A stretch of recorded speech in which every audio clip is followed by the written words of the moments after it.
Prepare-se para muito conhecimento. Começa agora a web aula, conhecendo o angioedema hereditário, sintomas, diagnóstico e estratégias de tratamento. Neste evento, você vai conferir sobre diagnóstico precoce, tratamento e manejo de crises e acompanhamento multidisciplinar.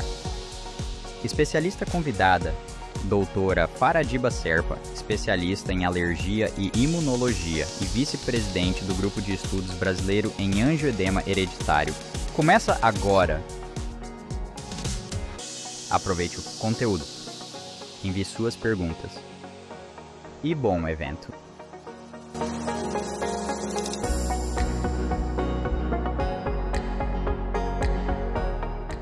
Boa tarde a todas e a todos. É um prazer estar aqui com vocês virtualmente novamente para mais uma web aula Abrange. Agradeço aqui em meu nome, em nome de toda a nossa diretoria, a presença de vocês. Claro, agradeço também ao nosso parceiro científico, a Takeda, que hoje vai trazer, é, é, aprofundar um pouquinho o nosso conhecimento sobre uma condição médica rara, né? É, que atinge 1 em cada 67 mil indivíduos, né? A doutora Faradiba vai me corrigir se eu estiver errado. Afeta o sistema imunológico de forma hereditária, muitas vezes incapacitante e que pode levar até à morte, quando atinge as vias aéreas superiores. A Takeda trouxe para a gente a doutora Faradiba Sarkis-Serpa, que é extremamente qualificada e talvez uma das maiores autoridades no tema, né? A doutora Faradiba é especialista em alergia e imunologia pela ASBAI, tem mestrado na UFRJ, doutorado na Federal do Espírito Santo, é vice-presidente do Grupo de Estudos Brasileiros em Angioedema Hereditário.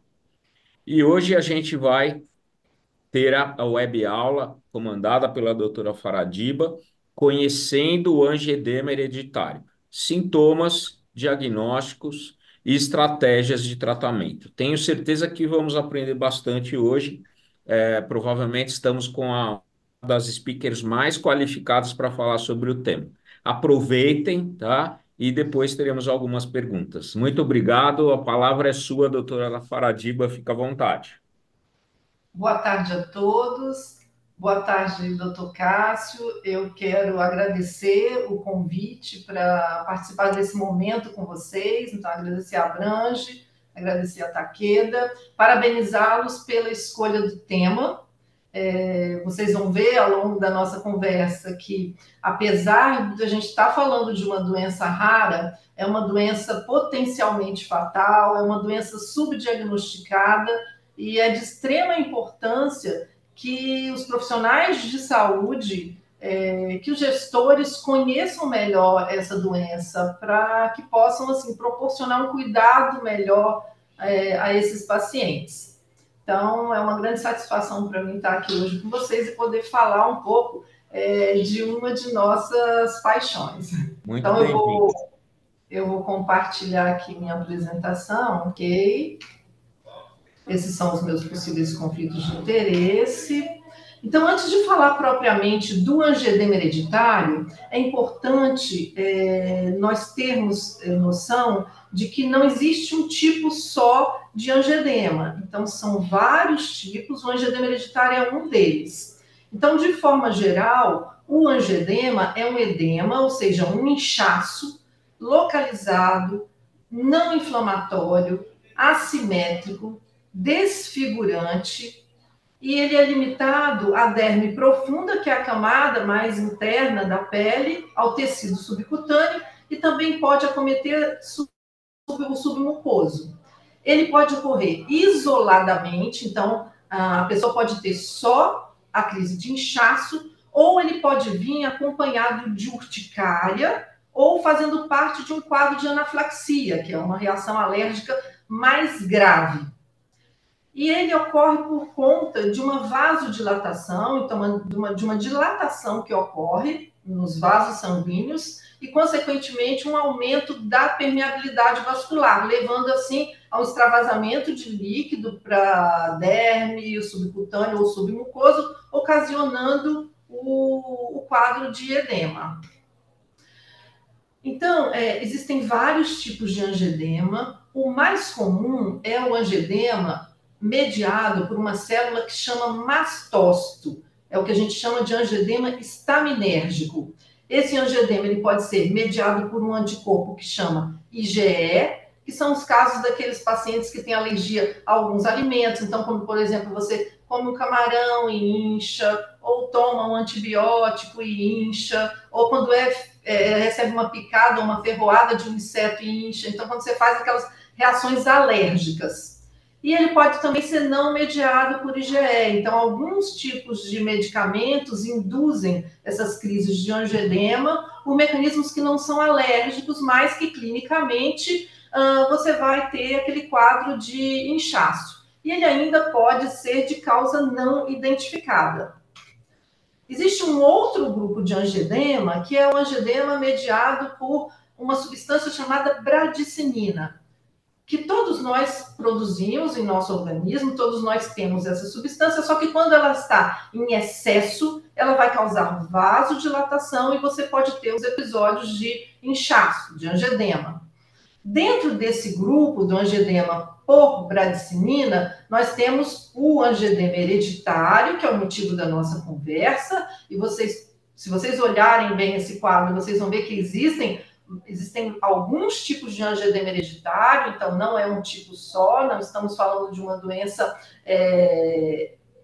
não é uma doença assim que tem só uma característica, então você vai encontrar algumas características moleculares diferentes, e tem um angedema adquirido, que é o angedema relacionado, por exemplo, a doenças autoimunes, doenças linfoproliferativas, ou ainda ao uso de alguns medicamentos, como, por exemplo, os medicamentos antihipertensivos que inibe a enzima conversora de angiotensina, tipo lisinopril, captopril. Então, isso aqui é só para vocês terem uma ideia nesse quadro de que quando eu falo que o paciente tem um angedema, eu não quero dizer só, não estou falando só em relação ao angedema hereditário. Então, existem várias causas de angedema e o angedema hereditário é uma delas. Então, conceituando o angedema hereditário, ele é uma doença genética rara, subdiagnosticada. O tipo de herança genética é uma herança que a gente chama autossômica dominante. O que quer dizer isso? Se eu tenho angedema hereditário e tenho uma gestação, eu tenho 50% de chance de ter um filho com a mesma doença. A prevalência estimada é 1 para 50 mil ou 1 para 67 mil, como o doutor Cássio falou, então é nessa faixa. E o quadro clínico são esses episódios recorrentes de angedema, que pode acometer a pele, a submucosa e também órgãos internos. E existem diferentes tipos de angedema hereditário. O mais comum é o angedema hereditário por deficiência de uma proteína chamada inibidor de C1. Mais de 85% dos casos de angedema hereditário são devido à falta ou a uma função inadequada dessa proteína. Então, a maioria dos pacientes, eles têm angedema hereditário por deficiência da proteína inibidor de C1, uma deficiência quantitativa. Então, eles produzem a proteína, mas numa quantidade muito pequena, que acaba impedindo que ela tenha uma função adequada, e isso faz com que aquela pessoa tenha as crises de angedema. Nas últimas 2 décadas, especialmente, foram descritos outros tipos de angedema com a proteína inibidora de C1 normal, e esse tipo de angedema hereditário, ele é relacionado a variantes em outros genes, em genes diferentes daquele relacionado ao angedema com deficiência do inibidor de C1. Até o momento, nós já temos 8 variantes descritas em 8 genes diferentes, mas é importante ter noção disso, porque quando a gente está diante de um paciente que tem clínica fortemente suspeita e que tem os exames para diagnóstico de angedema por deficiência do inibidor de C1 normal, nós temos que pensar que existem outros tipos de angioedema hereditário que a gente, às vezes, só vai conseguir diagnosticar se for com exame genético. Então, nós vamos ter que estudar esses genes para verificar se o paciente tem alguma variante, alguma mutação nesses outros genes. Então, qual a importância dessa proteína inibidor de C1? Então, essa proteína, ela age em diferentes sistemas do nosso organismo. No sistema complemento, no sistema da coagulação, no sistema fibrinolítico e no sistema calicreína-cinina. Ela regula várias vias desses sistemas. Então, quando essa proteína ela está baixa ou quando ela não funciona de forma adequada, nós vamos ter um excesso de bradicinina, que é aquela substância que nós falamos lá naquele primeiro quadro. Isso vai levar ao aumento da permeabilidade vascular, a dilatação dos vasos e, consequentemente, o surgimento do angioedema. O início dos sintomas, a maioria dos pacientes começa a ter sintoma antes dos 20 anos, sendo que metade por cento deles até os 10 anos de idade.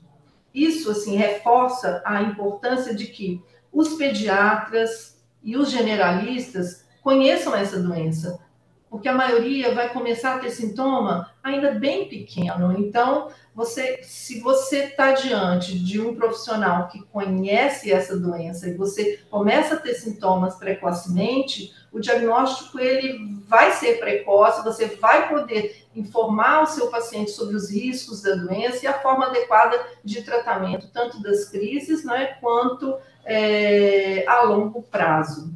Os sintomas são episódios de angioedema que variam em localização, frequência e gravidade.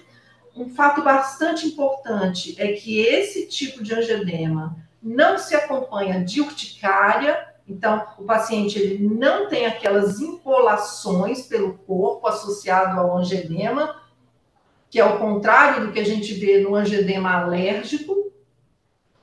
As crises duram 3 a 5 dias quando não são tratadas com os medicamentos apropriados. E aqui vocês vejam assim, diversas imagens de pacientes que têm angioedema hereditário e que apresentaram crises em diferentes localizações. Então, essas crises são incapacitantes, então, em mãos, nos lábios. Aqui é uma imagem de ultrassom com líquido na cavidade abdominal por angioedema das alças intestinais, e aqui é um angioedema de localização na laringe. E este é o sintoma mais temido, porque quando ele afeta a laringe, o paciente pode ir a óbito por asfixia.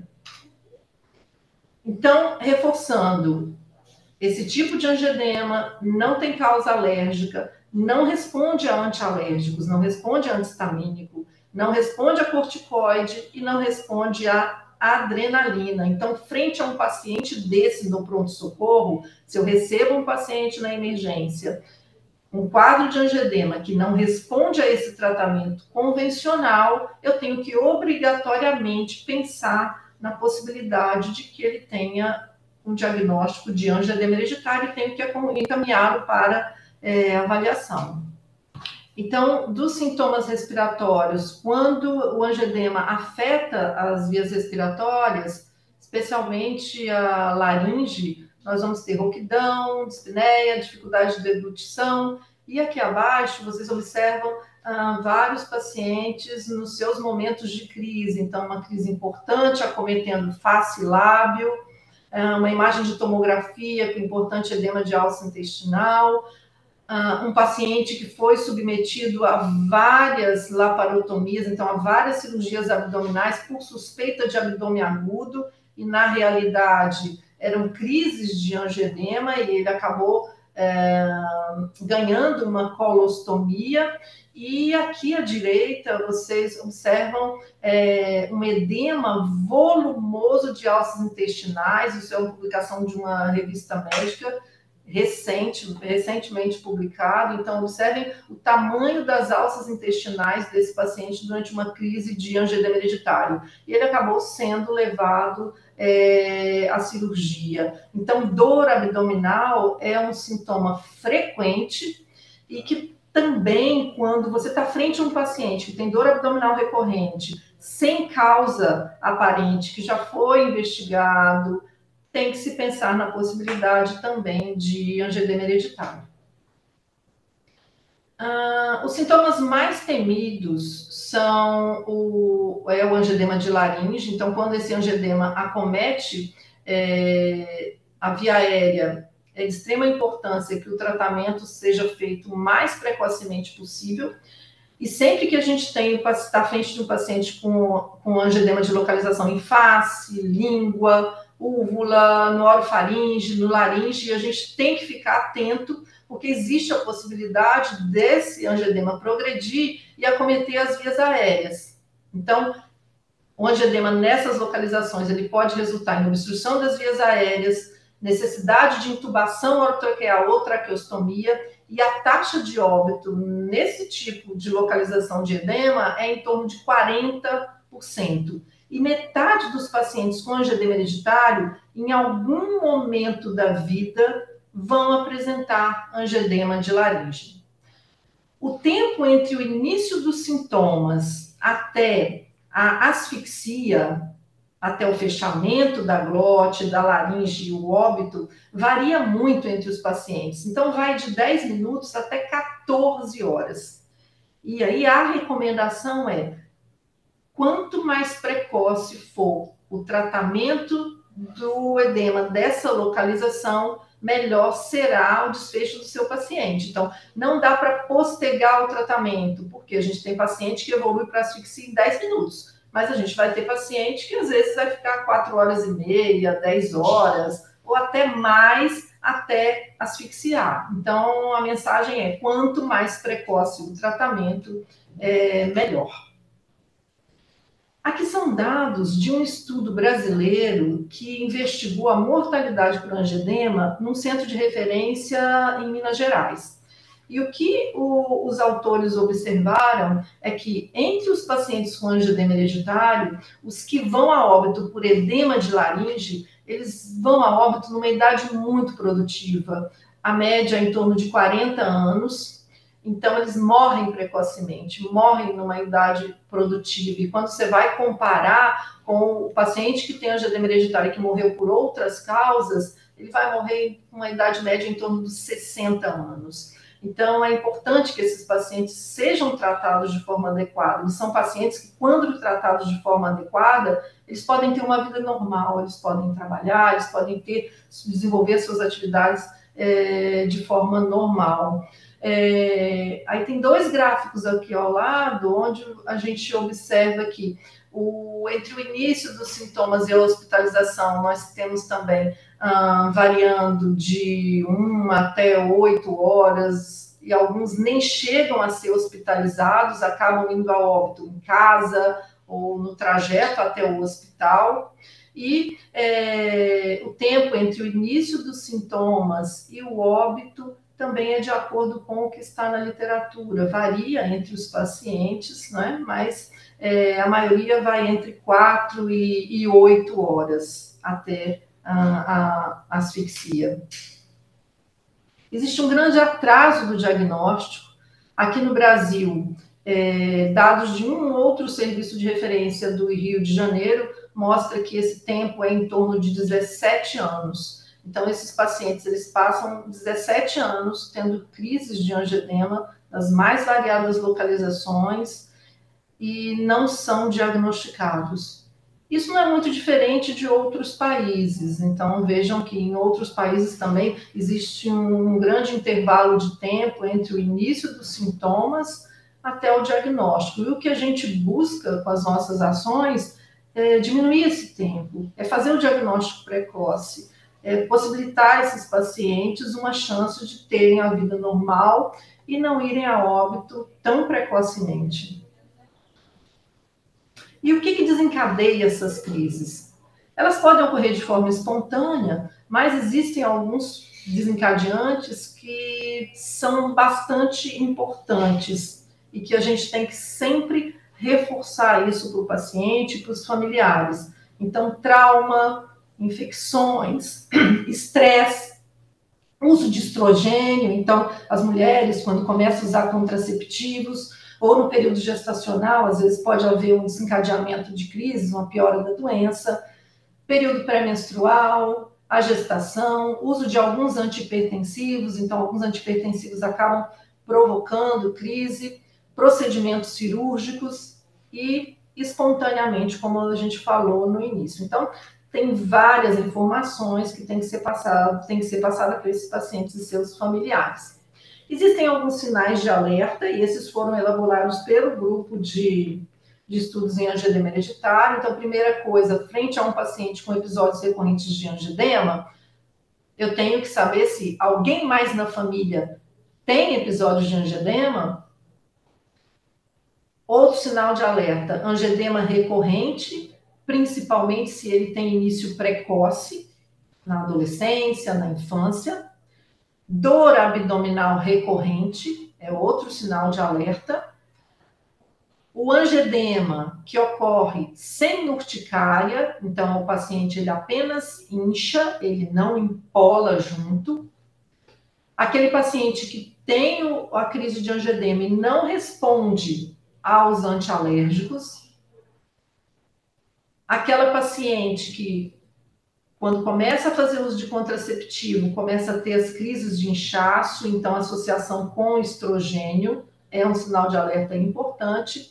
E quando você faz uma dosagem de C4, que é a fração C4 do complemento, e ele está baixo, também é um sinal de alerta para a possibilidade do angioedema hereditário. E como que a gente diagnostica? Então, frente a um paciente com episódios recorrentes de angioedema, com dor abdominal recorrente, o primeiro exame, o exame de triagem, é o C4, que é a fração 4 do complemento. Se ele é baixo, nós vamos olhar o inibidor de C1, aquela proteína inibidor de C1, vamos fazer a dosagem quantitativa. Se ela também vier em nível baixo, então esse paciente tem um diagnóstico de angioedema hereditário do tipo 1, que é aquele com deficiência quantitativa da proteína inibidor de C1. Se ele tem o inibidor de C1 quantitativo normal, nós vamos então olhar a avaliação funcional dessa proteína. Então, essa proteína funciona. Então, se a função dela for diminuída, nós vamos diagnosticar esse paciente com angioedema hereditário do tipo 2, que é aquele angioedema que o paciente ele tem um defeito funcional na proteína inibidor de C1. E se ele tem um exame de C4 normal, mas ele tem uma clínica muito forte para angioedema hereditário, aí a gente tem que proceder o exame genético. Então, nós vamos pesquisar se ele tem mutação em algum dos genes já relacionados ao angioedema hereditário, que são esses 8 aqui. Então, a gente procede a essa avaliação. O mais frequente são as mutações no fator 12 da coagulação. Então, esse é o tipo de angioedema com inibidor de C1 normal mais frequente. E como que a gente trata esses pacientes? O objetivo do tratamento é fazer com que esse paciente não tenha crises, que ele tenha uma melhor qualidade de vida e que ele tenha a sua carga do tratamento minimizada. Então, com isso, se a gente consegue alcançar esses objetivos, nós podemos proporcionar a esse paciente uma vida normal. E isso é o que a gente busca quando a gente institui o tratamento. Além do tratamento farmacológico, existem algumas medidas que são fundamentais. E elas envolvem ações de educação, ações junto à família. Isso é fundamental. Nós temos que orientar tanto a família quanto o paciente sobre a doença, sobre os fatores desencadeantes, esse paciente ele vai precisar de um acompanhamento multidisciplinar, então é um paciente que às vezes vai precisar de um apoio psicológico, ele vai precisar de um assistente social para fazer algumas outras orientações para ele vai precisar do gastroenterologista, às vezes porque ele faz dor abdominal recorrente, nós vamos precisar desse apoio. O ginecologista tem que ser uma parceria também, especialmente quando essas pacientes estão no período gestacional. Quando precisa fazer algum tratamento odontológico, nós temos que ter uma parceria com algum serviço de odontologia, porque esses procedimentos podem desencadear crise. Então, o tempo todo, a gente está interagindo com diversos outros profissionais no acompanhamento desses pacientes. Eles têm que ter um plano de ação para crises, então ele tem que saber, quando eu começo a ter sintomas de angioedema ou de extremidade, ou que seja de respiratório, dor abdominal, como eu devo proceder? Eu tenho que sempre investigar os familiares, mesmo que eles sejam assintomáticos. Por quê? Entre os pacientes que têm a doença, nós encontramos uma grande variabilidade de sintomas. Então, nós temos pacientes que raramente têm crises, e tem outros que têm crises assim, com muita frequência, às vezes mensal, às vezes 2 vezes ao mês, e outros, às vezes, passam anos sem ter crise. Então, mesmo nesses que são pouco sintomáticos ou assintomáticos, é importante que a gente faça a triagem dos familiares. Então, que a gente convoque esses pacientes para que eles sejam testados. Sempre orientá-los quanto à importância da associação de pacientes, isso é de extrema importância. Eles podem se autoajudar, né? E ali também existe um trabalho educativo feito por essas associações. A avaliação da qualidade de vida e utilizar a avaliação do controle da doença com instrumentos validados. Nós temos 2 questionários que são muito importantes. Um é um teste de controle do angioedema, que nós conseguimos dizer se a doença está controlada ou não. Então, nós temos métricas para dizer se a doença está controlada, e nós temos também um questionário de avaliação da qualidade de vida no angioedema. Então, por meio desses 2 instrumentos, nós temos como, de forma objetiva, dizer que nosso paciente não está controlado, ele está com a qualidade de vida ruim. Nós precisamos educar os nossos pacientes para fazer isso, porque isso é importante quando a gente institui algum tratamento. Então, esse tratamento está sendo efetivo em melhorar a qualidade de vida, em controlar a doença. E orientações contra o tratamento medicamentoso. Nós temos alguns medicamentos licenciados no Brasil para tratamento do angioedema hereditário, e nós temos 3 estratégias de tratamento. O tratamento das crises, a profilaxia de curto prazo, quando o paciente vai fazer algum procedimento, e a profilaxia de longo prazo, para aqueles pacientes que têm crises frequentes e que vão necessitar de utilizar medicamentos de forma contínua. E os nossos pacientes, em algum momento de suas vidas, eles vão precisar de uma ou de outra estratégia dessa de tratamento. O tratamento das crises, o que nós temos disponível aqui no Brasil é um concentrado do inibidor de C1, então, que é aquela proteína que eles têm deficiente, e temos também um antagonista do receptor de bradicinina, que é aquele mediador que é o mais importante para as crises de angioedema. Então, utilizando um desses 2 medicamentos, nós podemos tratar as crises de angioedema hereditário. A outra estratégia de tratamento é a profilaxia de longo prazo, que nós vamos utilizar naqueles pacientes que têm muitos sintomas. Então, para profilaxia de longo prazo, o que nós temos licenciado aqui no Brasil são o danazol,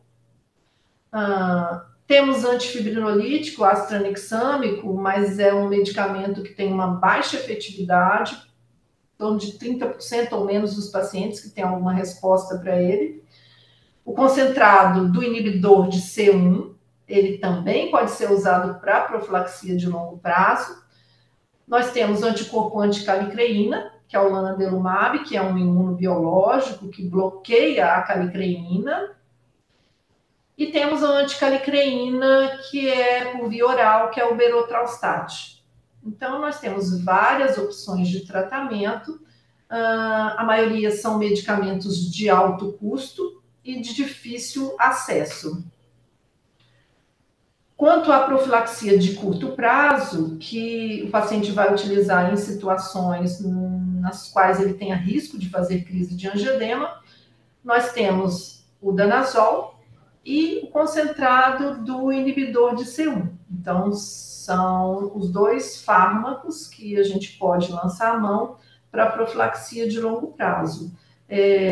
Nós só temos disponível, e vejam que está em negrito, a nível de Sistema Único de Saúde, o único preconizado para prevenção de crises, então para profilaxia de longo prazo, e também para de curto prazo é o danazol. Então, é o único que está no Sistema Único de Saúde. Na ANS, nós temos o anticorpo anticalicreína, o lanadelumab, como opção também, para os pacientes que falham ou têm efeitos colaterais ao uso do danazol.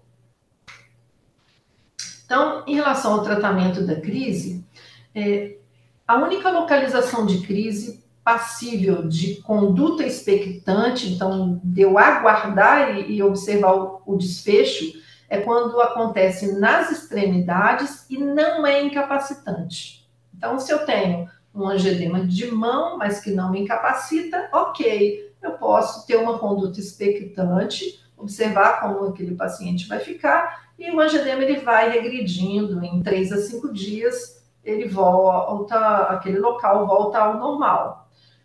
Todas as outras localizações, então angioedema de face, ou pescoço, crise abdominal, angioedema de laringe, elas devem ser tratadas, especialmente as crises que acometem face, pescoço e laringe. Essas crises elas têm que ser tratadas e o mais precocemente possível.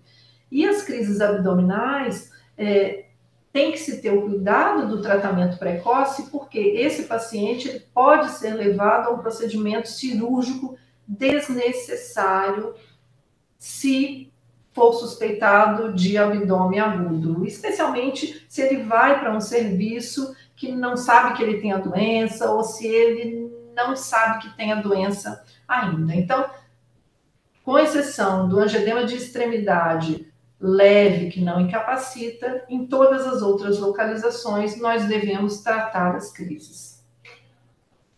E o tratamento deve ser o mais precocemente possível. Os medicamentos para tratamento de crise, eles podem ser autoaplicados. Então, tanto o concentrado do inibidor de C1, quanto o icatibant, que é o antagonista do receptor de bradicinin, eles estão disponíveis para autoaplicação. Então, o próprio paciente, ele pode ser treinado para se autoaplicar o medicamento no momento da crise.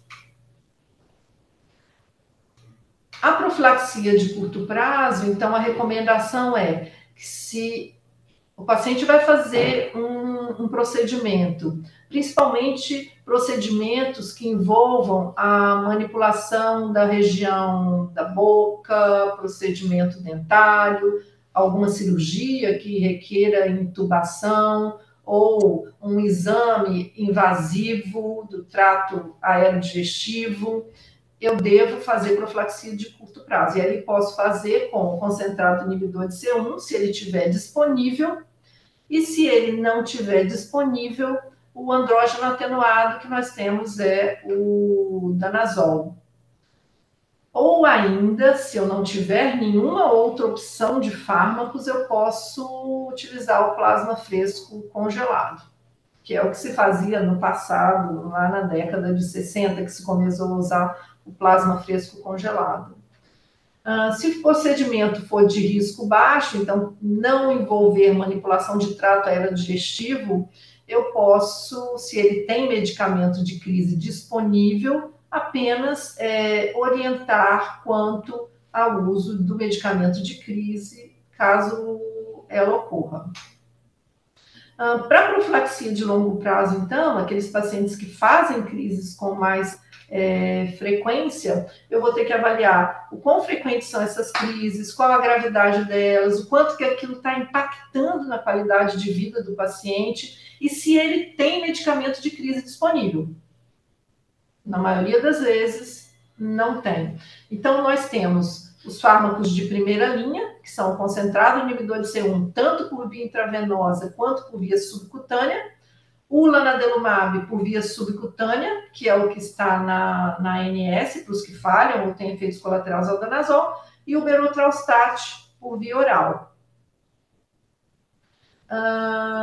Existem fármacos de segunda linha, desculpem, mas aqui é segunda linha, tá? Que são o danazol, que é o que está na PCDT do Ministério da Saúde, o ácido tranexâmico e a oxandrolona, que é um medicamento, é um andrógeno, que apesar de não ter registro na Anvisa, nos períodos de falta do danazol, é o medicamento que a gente prescreve para os pacientes e eles fazem em farmácias de manipulação. Então, esses três são fármacos de segunda linha para a profilaxia em longo prazo. Então, assim, algumas mensagens. O diagnóstico e tratamento do angedema, ele evoluiu muito nas últimas décadas. Então, assim, houve uma compreensão melhor dos mecanismos que levam ao quadro. Então, se avançou muito na compreensão da parte genética da doença e no desenvolvimento de novas drogas. Entretanto, assim, a implementação de uma linha de cuidado para esses pacientes não evoluiu, não seguiu o mesmo ritmo da evolução do diagnóstico e tratamento. Isso é de extrema importância, porque se a gente tem uma linha de cuidado para esses pacientes, a gente consegue diagnosticar precocemente, proporcionar acesso ao tratamento, prevenir óbitos, que é o que a gente busca o tempo todo, e é necessário a gente melhorar o acesso tanto ao diagnóstico quanto ao tratamento aqui no Brasil. Então, poucos serviços fazem os exames diagnósticos, então são muito poucos, e o tratamento a gente ainda tem uma grande restrição.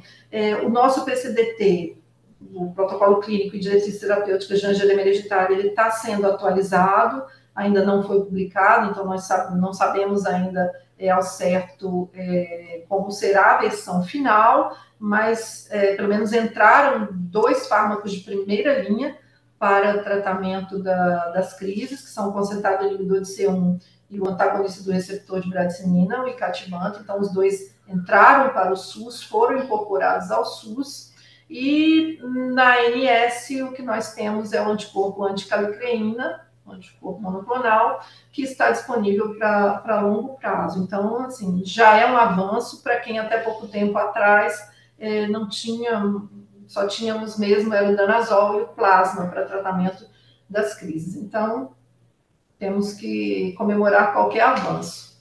Aqui, se vocês quiserem saber mais informações sobre o angedema, tem o QR Code do Grupo de Estudos Brasileiro em Angedema Hereditário. Lá vocês vão achar informações sobre a doença, as diretrizes de angedema hereditário da Associação Brasileira de Alergia estão lá, os centros que tratam angedema hereditário no Brasil também.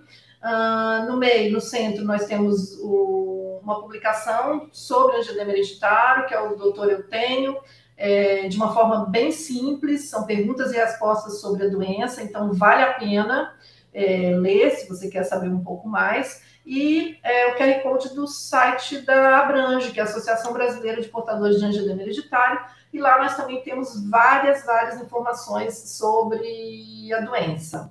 Então, é isso que eu queria trazer para vocês, e agora eu fico à disposição para a gente discutir um pouco, né, e trocar algumas informações sobre o angedema hereditário. Perfeito, doutora. Muito obrigado pela apresentação, né? Eu vou estar passando para a doutora algumas perguntas que surgiram agora.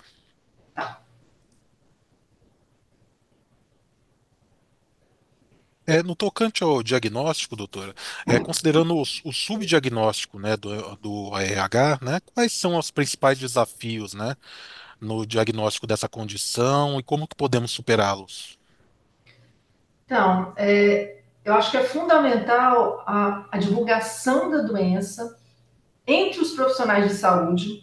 Então, nós precisamos que os emergencistas conheçam a doença, os pediatras, os generalistas, então, os profissionais que atuam na atenção primária, porque a maioria vai ter início dos sintomas até os 20 anos. Então, eles passam por esses pacientes, com certeza, por esses especialistas, eles passam pelas emergências com crise, e raramente você recebe um paciente vindo desses locais. Então, eu acho que primeiro é a educação para os profissionais de saúde, para melhorar o diagnóstico, porque é fundamental isso. Então, esse tem que ser um dos objetivos. E aí depois você vai para a questão assim, você tem que ter mais centros para diagnóstico e acompanhamento desses pacientes. A maioria dos nossos centros estão concentrados na região sudeste. Então, quando você vai lá para o norte, nordeste, são poucos profissionais para atender esses pacientes. Então, a gente precisa também evoluir nesse sentido, de ter mais centros, né, e de capacitar esses centros para o diagnóstico. Por exemplo, no meu centro, a gente tem uma casuística grande, nós temos cerca de uns 160 pacientes. Só que nós não fazemos os exames eles não são feitos aqui, então a gente precisa evoluir nesse sentido também, dos próprios centros fazerem os exames. A gente acaba mandando para centro de São Paulo ou do Rio, né, que são os centros que conseguem fazer os exames diagnósticos.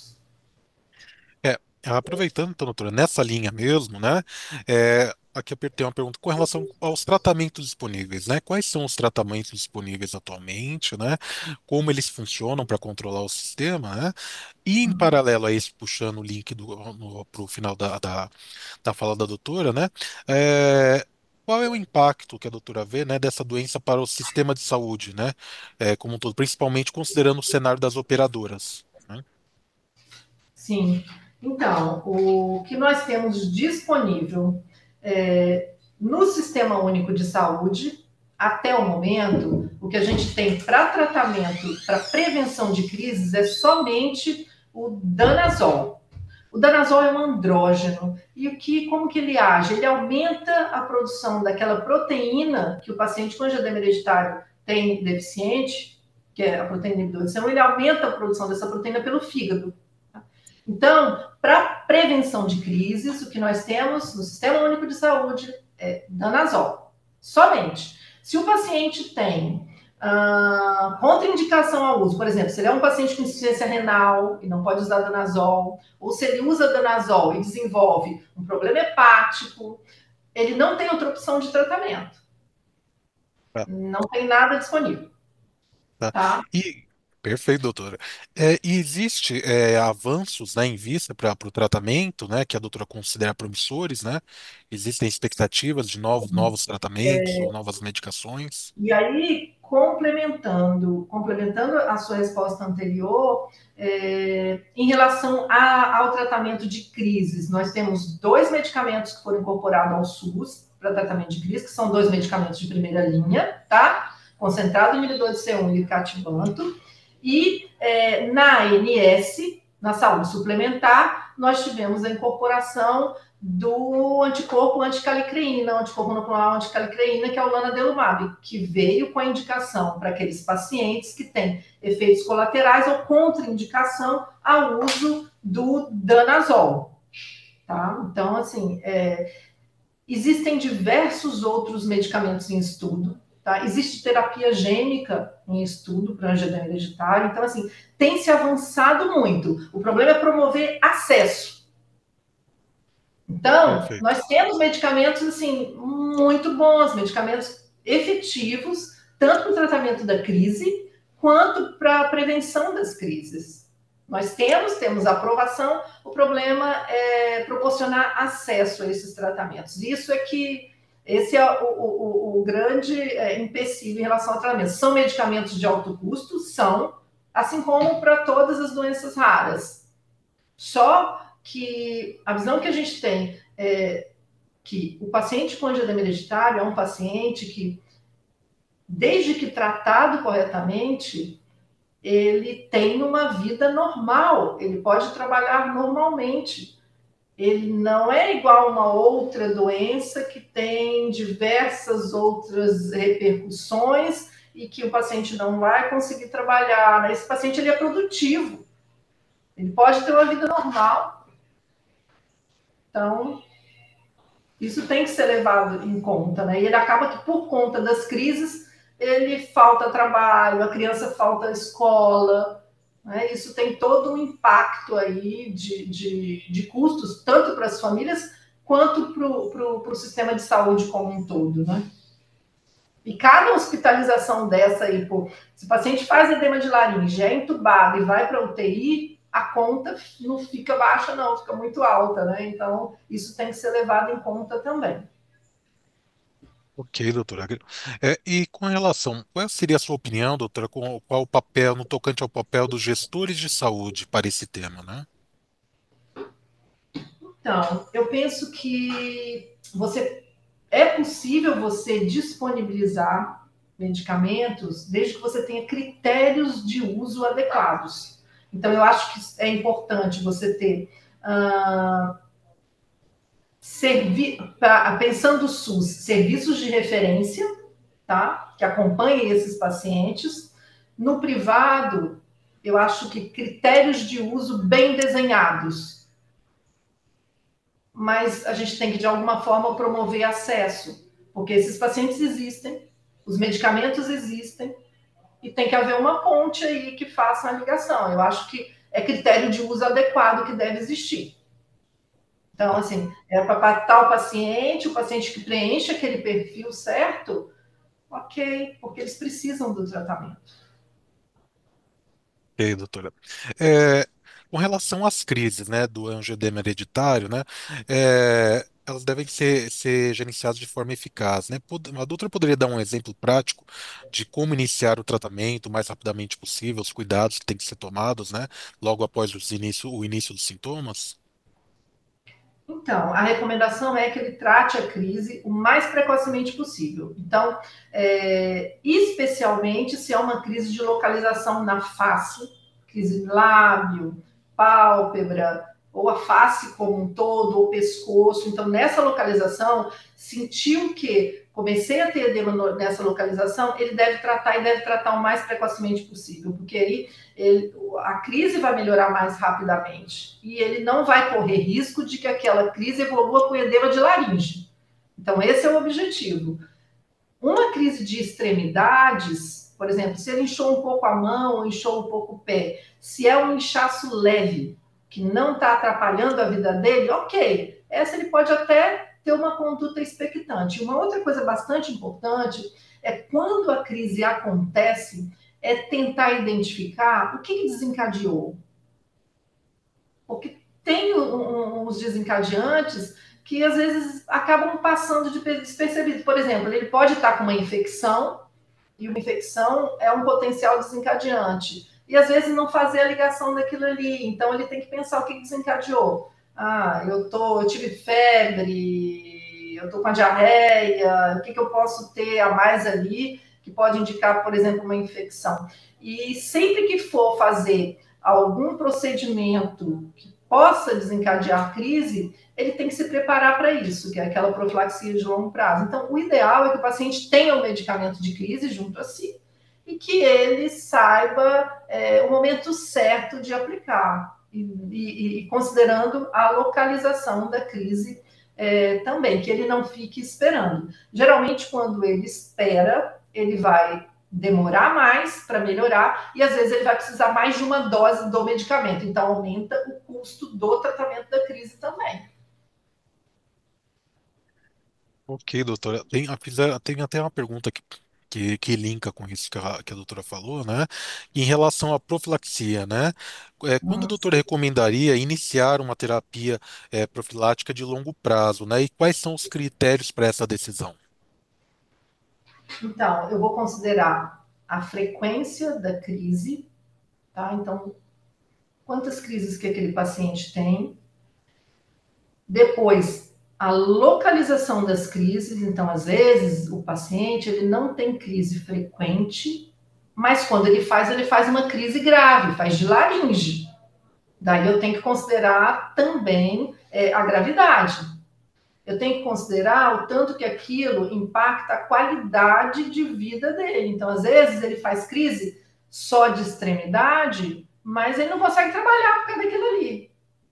Então, a localização não é grave, mas ele faz uma crise que atrapalha a vida dele, atrapalha ele trabalhar, diminui. Então, eu vou ter que combinar critérios, tá?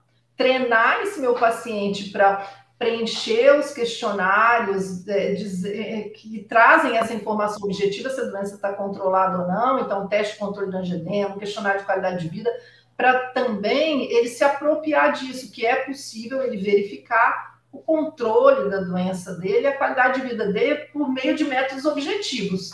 E aí eu vou definir junto com ele. Eu tenho disponível esses tratamentos de longo prazo. Eu acho que você tem indicação. E aí vamos, em conjunto, definir o que é o melhor para ele. E aí e também tenho que considerar assim, o que eu tenho disponível para usar. Né? Isso é de extrema importância. Então, é uma decisão compartilhada mesmo que a gente faz. Sim, até pensando no lado psicossocial, né?